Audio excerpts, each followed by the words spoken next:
Oke, assalamualaikum warahmatullahi wabarakatuh. Selamat siang atau selamat sore dimanapun kalian berada. Gimana kabarnya? Saya doakan semuanya sehat walafiat, baik-baik saja tanpa kekurangan satu apapun ya. Semoga juga kalian tetap selalu semangat dalam melaksanakan kuliah online. Oke, jadi pada hari ini kita akan masuk ke perkuliahan pertemuan ke-9. Kita akan membahas dua subtopik, yakni yang pertama mengenai varietas unggul benih bermutu dan yang kedua mengenai jarak tanam. Oke, kalau dilihat di sini kita kan punya dua subtopik ya, yang akan saya bagi menjadi dua video.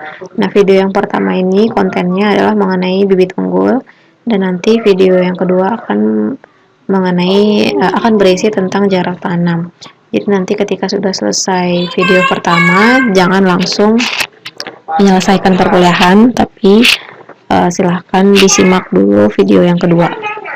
Oke, yang pertama tentang benih bermutu varietas unggul.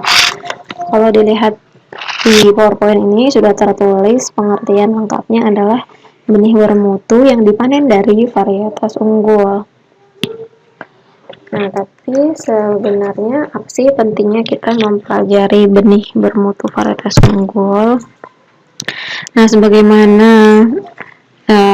mungkin sebagaimana kalian tahu juga ya, benih itu merupakan sarana produksi yang paling utama dalam proses budidaya tanaman. Nah, benih memegang peranan penting. Benih bermutu itu perannya tuh sangat menentukan dalam usaha meningkatkan produksi dan juga kualitas hasil produksi.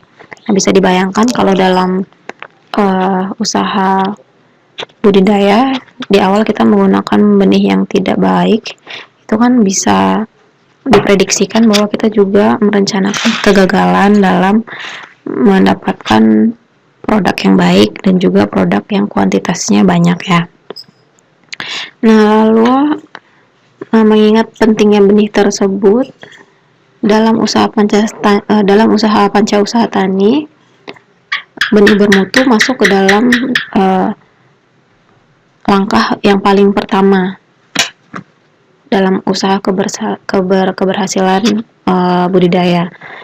Nah, kalau di sini tertulis salah satu contohnya, kalau seandainya kita kalau kita melakukan budidaya komoditas padi, ya ini menggunakan VUTW atau varietas unggul tahan wareng, yakni varietas yang sangat resisten terhadap hama. Nah, lalu yang kedua sampai kelima, mungkin kalian masih ingat, ini di kuliah pertama ya. Sisanya selain benih ya ini adalah pengolahan lahan, pemupukan, pemberian air, pemeliharaan, dan di situ ada terselip tandur jajar, yaitu penanaman dalam baris-baris yang teratur. Nah, kalau kita tengok kembali ke praktikum kalian, itu kan sebagian besar dari grup-grup praktikum sudah menggunakan benih bermutu ya. Kita menggunakan produk dari pabrikan swasta ya. Beberapa pakai panah merah, lalu ada juga yang pakai yang berbeda ya, bukan panah merah. Tetapi ada juga beberapa kelompok yang menggunakan varietas lokal. Nah, kebetulan kelompok tersebut adalah kelompok padi ya, dan sebenarnya jagung juga sebagian ada yang pakai varietas lokal. Nah, nanti ketika panen bisa kita lihat ya perbedaannya, bagaimana yang menggunakan varietas lokal dan yang menggunakan varietas unggul untuk komoditas yang berbeda-beda. Nah, kita juga kan sudah melakukan pengolahan lahan di awal ya, lalu tanaman juga sudah ditanam dengan berbaris-baris. Kita juga melakukan pemupukan organik, lalu pemberian air dilakukan, dan pemeliharaan menjadi bottleneck ya sekarang, pemeliharaan dan pemberian air, karena kita diminta untuk praktikum online. Nah, ini masih menjadi permasalahan dan belum ada solusinya sebaiknya seperti apa. Dan nanti jam 3 kita akan diskusikan lebih lanjut mengenai hal tersebut. Oke, sampai situ. Lalu selanjutnya mengenai ciri-ciri varietas unggul. Nah, bagaimana sih ciri-ciri varietas sehingga bisa dibilang menjadi varietas yang unggul? Nah, biasanya yang pertama, varietas unggul itu merupakan hasil seleksi pemulihan tanaman ya. Nah, bisa dalam bentuk varietas inbrida atau bentuk varietas hibrida atau gabungan dari keduanya, yaitu varietas inbrida yang dihibridakan. Perbedaannya apa sih? Nah, kalau varietas inbrida itu varietas yang diseleksi pada tanaman yang melakukan self-polinasi atau penyerbukan sendiri. Ini contohnya adalah padi, gandum, sorghum. Dan kalau varietas hibrida itu varietas yang diseleksi pada tanaman penyerbukan silang atau cross-polinasi seperti jagung, timun, terong, dan sebagainya ya. Nah, kalau varietas inbrida ini yang cukup unik, dia adalah varietas inbrida yang dihibridakan maksud saya. Nah, ini adalah varietas yang diseleksi pada tanaman inbrida, self-polinasi, lalu disilangkan seperti halnya varietas hibrida, sehingga komoditas padinya dinamakan padi hibrida. Misalnya kalau komoditasnya adalah padi ya. Jadi komoditas unggul dari inbrida disilangkan, itu menjadi varietas inbrida yang dihibridakan. Oke ya, ini contohnya ada padi, ada cabai, tomat, dan sebagainya. Lalu ciri-ciri kedua, varietas unggul adalah memiliki produktivitas yang tinggi, lalu juga resisten terhadap hama dan penyakit. Nah, untuk varietas hibrida itu dia memerlukan perawatan yang lebih teliti jika dibandingkan dengan varietas inbrida, seperti pemupukan dan pemberian airnya harus lebih banyak. Apa sih alasannya kenapa harus lebih teliti dan unsur haranya juga dibutuhkan lebih banyak? Itu alasannya adalah karena varietas hibrida itu daya tahan terhadap lingkungannya lebih rendah dibandingkan dengan varietas inbrida, sehingga kita harus lebih telaten mengurusnya gitu. Agak lebih ribet, walaupun penggunaan bibitnya sedikit, tapi nanti pemupukan, pengairan, dan pengendalian gulmanya itu lebih butuh effort yang banyak. Lalu ada ciri yang keempat, biasanya umur tanaman lebih pendek. Nah, ini kan umur tanaman yang pendek itu lebih disukai oleh para petani karena ya itu artinya kuantitas penanaman itu bisa lebih banyak dibandingkan yang umur tanaman yang lebih panjang. Nah, lalu kualitas produknya itu sesuai dengan yang diinginkan. Biasanya ya rasanya lebih enak, ukurannya lebih besar, atau warnanya lebih menarik. Lalu yang terakhir ciri-cirinya dia biasanya mempunyai nama varietas. Nah, dalam kurung cultivar ya, CV, dia memiliki nama dagang.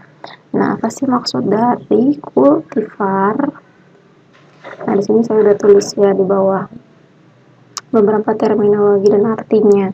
Kalau varietas itu kan merupakan sekelompok tanaman dari suatu jenis spesies dengan karakteristik tertentu. Biasanya dalam satu varietas yang sama, karakteristiknya itu akan sama. Misalnya bentuknya sama, kecepatan pertumbuhan tanamannya hampir sama, lalu daun ukurannya sama, warnanya sama, bunga juga begitu. Misalkan kelipatan 3 atau kelipatan 4. Jadi dia memiliki kesamaan. Akan tetapi di sini dia ada sebut kultivarnya. Kalau kultivar ini merupakan produk dari pemulihan tanaman. Dia bisa merupakan hibrida yang sudah dipersilangkan, yang berasal dari inbrida atau dari F1 ya. Oke, kalau selanjutnya di sini ada galur. Galur adalah hasil tanaman hasil pemulihan, akan tetapi dengan keunggulan tertentu, akan tetapi dia belum dilepas sebagai varietas ya. Jadi dia masih dalam skala lab. Nah, di sini ada juga varietas lokal dan juga ada varietas unggul. Kalau varietas lokal itu biasanya dibudidayakan oleh petani sudah ada di masyarakat dalam waktu yang lama. Dan biasanya varietas lokal itu adalah varietas inbrida ya, jadi dia adalah self pollination. Tapi kalau yang varietas unggul itu biasanya dia hasil dari pemuliaan tanaman, dan biasanya tipenya adalah hibrida begitu. Nah, lebih lanjut di sini ada tabel perbedaan karakter antara non hibrida dan hibrida, atau inbrida dan hibrida. Nah, kalau inbrida seperti tadi yang sudah saya beritahukan, itu benihnya dari persilangan biasa atau self pollination ya. Jadi petani pada dasarnya bisa membuat sendiri atau bisa menyeleksi sendiri bibit-bibit yang akan dijadikan benih-benih yang akan dijadikan benih unggulan gitu ya dari varietas inbridanya. Akan tetapi kalau varietas hibrida itu teknik pembuatannya lebih rumit dan merupakan kombinasi persilangan ya, dengan melibatkan galur mandul, jantan sitoplasmik, galur pelestari, dan galur pemulih kesuburan. Nah, biasanya kalau varietas hibrida ini petani biasa nggak akan bisa membuat ya, tapi yang membuat biasanya adalah peneliti.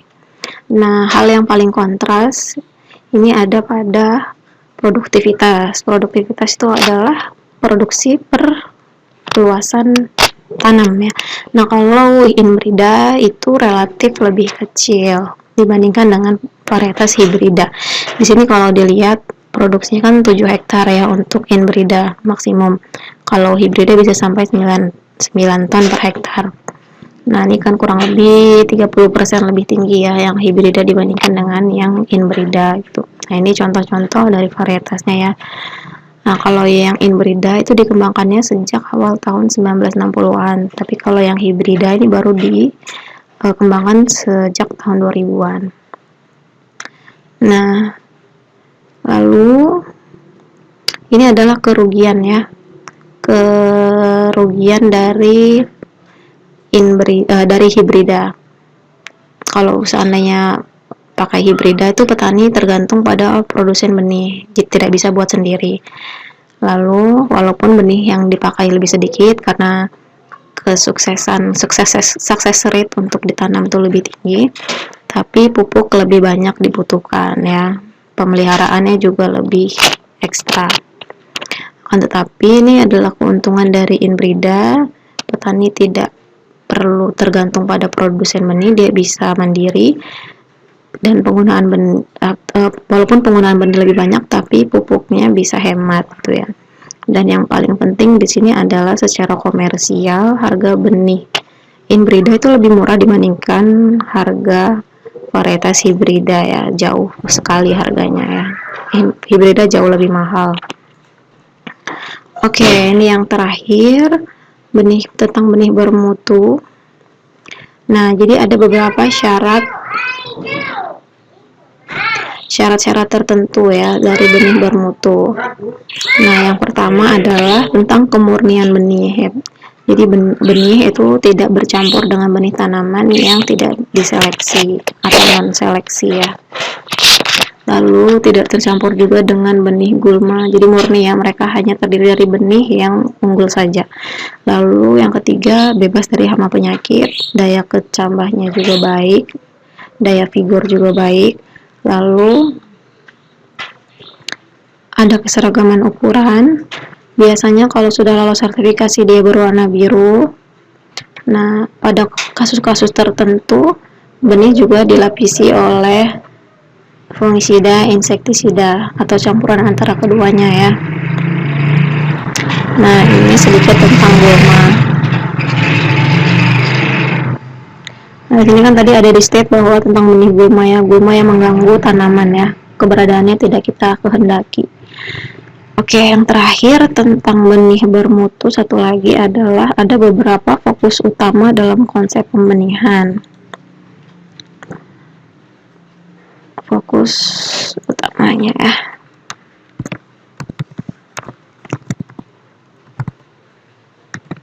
Oke, yang pertama adalah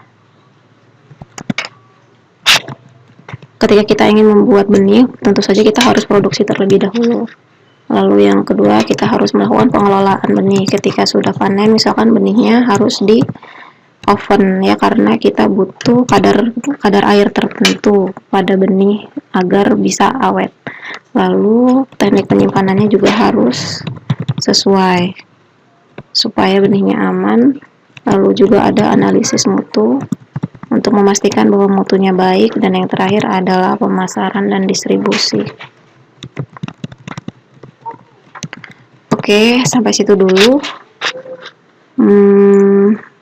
Video yang pertama, kita akan ketemu di video yang kedua ya. Kalau ada pertanyaan silahkan bisa ditulis di Google Classroom atau di e-learning. E-learning belum ada ya. Bisa di Google Classroom atau di WhatsApp.